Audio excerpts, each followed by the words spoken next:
Something that I hear so much from moms and dads that I coach and talk to is that they don't feel very patient. In fact, they feel very short-tempered.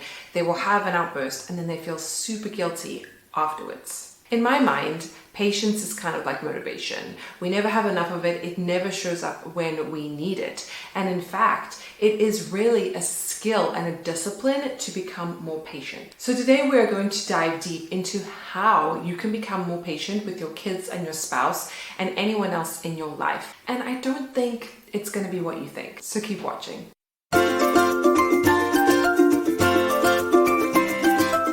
But first, hello and welcome. My name is Julie. I hold a doctorate in occupational therapy. I have 3 kids, age 7, 4, and 1, and I coach moms to go from feeling overwhelmed and kind of in a little bit of chaos to feeling a lot more at ease and confident with their parenting. My goal is for you to really enjoy your children because after all, childhood does not keep. I have a weekly podcast and a newsletter, and I'm regularly on Instagram, so make sure you check out all of those links down below.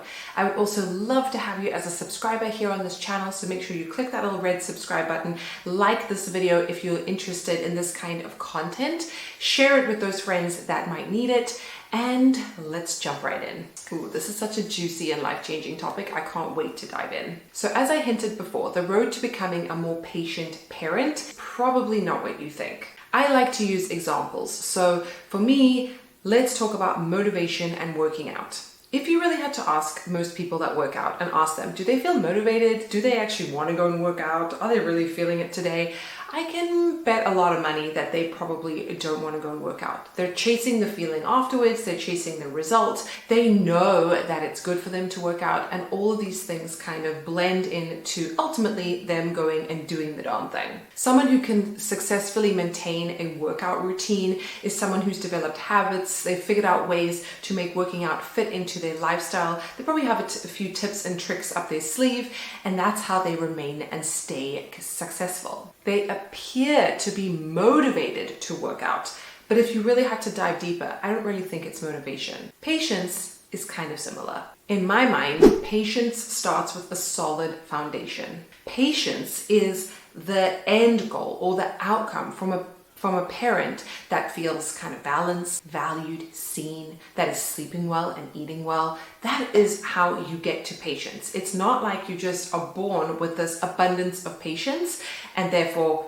it's a fixed thing. You're either patient or you're not. Patience, like motivation, is fleeting. Some people seem to have more patience than others, and motivation seems to come to other people more than others. But I really think that it's a skill and a muscle that needs to be honed and practiced. But like anything in life, the same with working out, you can't be working out if you're dead tired, or if you're not fueling your body properly, or if you don't have the right place to work out, whatever the case may be. And it's the same thing with patience. So for those of us that want to improve our patient frequency, how often we're patient, the length of time that we're patient, who we are patient with, then here are some things that I suggest. Number 1, get honest with yourself as a mom or dad. Are you struggling with sleep? A lot of us are. This can really affect your temper, aka your temperament and your patience. Are you eating enough? The term hangry wasn't created for nothing. It's a real thing, and moms and dads get hangry too. What about, are you working out? Are you getting exercise? Are you able to see your friends? Are you filling up your own cup? Because if you're not, it's really hard to expect yourself to have the patience of angels when you are really running on empty. Number 2, are you finding joy for yourself? Do you do things just for you? Do you have a creative outlet? Do you go and hang out with your friends and feel fulfilled outside of your relationship with the people that you live with? Number 3, becoming patient is needing a foundation. Once you've figured out that you might be lacking in certain areas, there may be gaps in your day where you're not feeling supported or supporting yourself, then you can start to repair those foundations with the goal to become more patient. It's kind of a chicken and egg, because you will naturally become more patient when you have more energy, when you feel more rested, where you feel valued and seen, and therefore the outcome of that is that you'll be able to be more patient with your kids and your spouse because you will have more to give. Number 4, it truly starts with us. I think of a mom or a dad as the CEO of a family. And in this case, the CEO really sets the tone.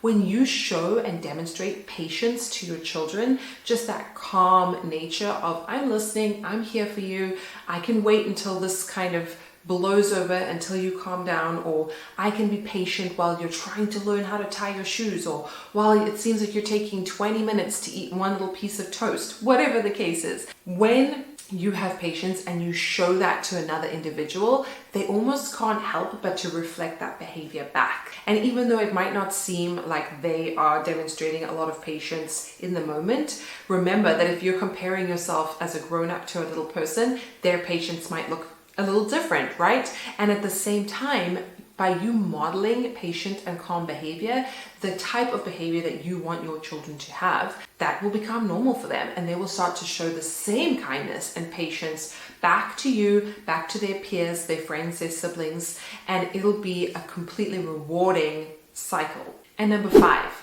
when we are starting a new habit or implementing change, let this video be like a trigger for you.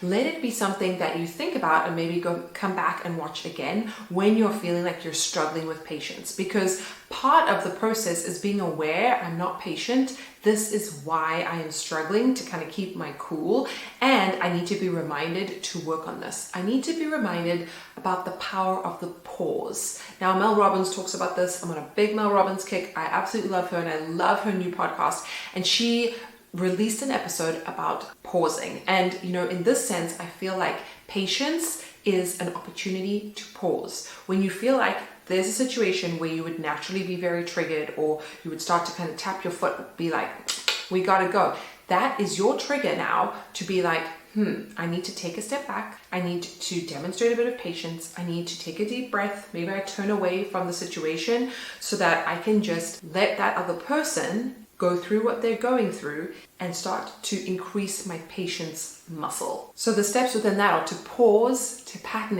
interrupt, and start again. So the steps involved with that is to pause, to pattern interrupt, and then to redirect the situation. And you will find as you do that over again, as you have a lot of practice, you will become better at it. It will become second nature for your children. And as they grow, you are providing them with a very valuable life skill that will serve them throughout their entire lives. So I want to know from you, do you agree that patience comes from a strong foundation?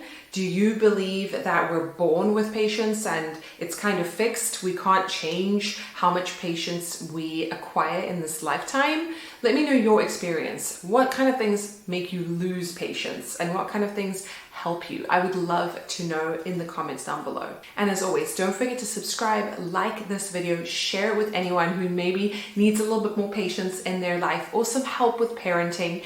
And I can't wait to see you guys next time. Remember, you've got this.